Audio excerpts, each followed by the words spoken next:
요즘 홍콩 ELS 주가 연계 정권 때문에 사실은 말이 굉장히 많지요. 아무래도 말입니다. 자녀들 결혼 자금을 맡기고 나의 노후 자금을 맡겼는데 손실이 뭐 50% 60% 손실이 난다고 하니까 충격이 될 수밖에 없을 겁니다. 게다가 말입니다. 홍콩 ELS 주가 연계 정권 파생 상품은요, 제대로 설명이 됐는지, 투자를 강권한 것은 아닌지, 또 적합성의 원칙에서는 벗어나지 않는지, 이런 것을 다 따져보니까 사실 심각하더라. 이게 핵심입니다. 그러니까 정부가 나서서 판매사가 배상을 해주라는 거예요.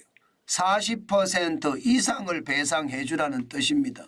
지금 현재까지는 최종 배상 배율이 0%에서 100%까지라고 이야기하지만 사실상은요 40% 이상 배상을 해 주라는 게 저는 핵심이 아닌가 싶습니다. 예, 물론 뭐 판매자별 요인에 따라서 투자자별 요인에 따라서 또 기타 판매자별 요인도 아니고 투자자별 요인도 아닌 특수한 어떤 요인에 따라서 손실의 어떤 배상 기준이 달라질 수는 있겠지만요. 중요한 것은요. 나이 드신 분들에게 이해하지는 못하는 상품을 강매했다. 저는 이게 핵심으로 비칩니다. 정부가 나서서 배상을 해 줘야 된다. 이런 얘기가 나오는 것 아니겠습니까? 팔아도 너무 많이 팔았어요. 적어도 말입니다. 19조 원어치를 팔았습니다. 은행에서도 팔고 정권사에도 팔고요. 그러니 이게 손실로 떨어지기 시작하니까 뭐 나락을 경험한다 이 정도까지 떨어집니다. 홍콩 ELS 주가 연계 정권이라는 것은요. 홍콩 H지수가 올라가면 내가 돈을 버는 거고요.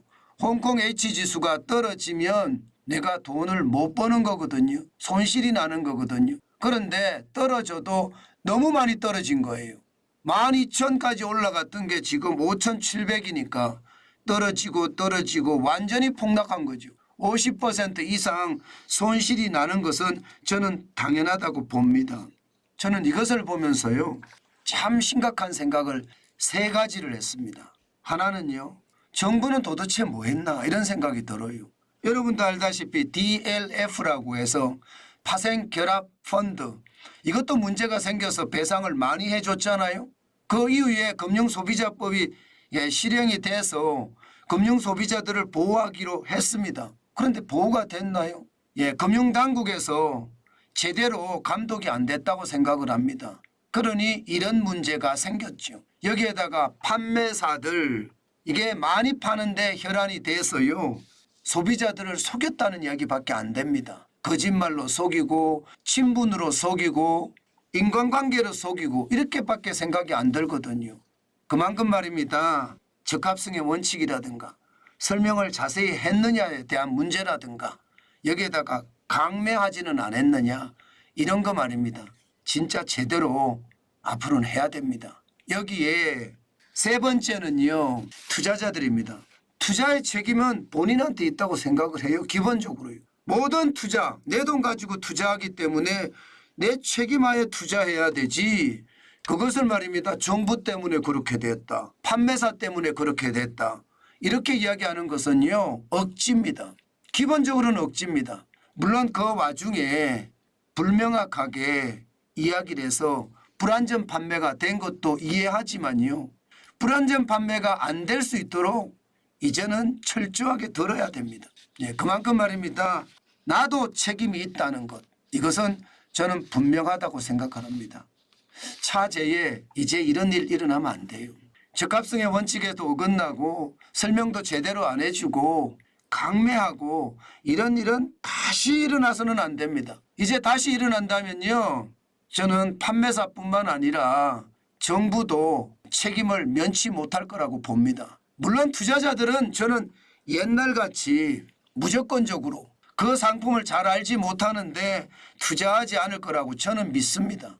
앞으로도 그렇게 해야 됩니다. 그래야만 말입니다. 금융의 선진화 이거 되거든요. 대한민국의 금융이 화돼 있다는 것, 이것은요 기본적으로 말입니다. 금융에 대한 상식이 적고요. 강매를 하고요. 정부의 어떤 제도가 허술하다. 이런 게 핵심이거든요. 이제는 바보 같은 투자도 하지 말고요. 바보 같은 강매도 하지 말고요. 바보 같은 제도도 만들지 말아야 되겠다. 그 말씀 저는 강조해 봅니다.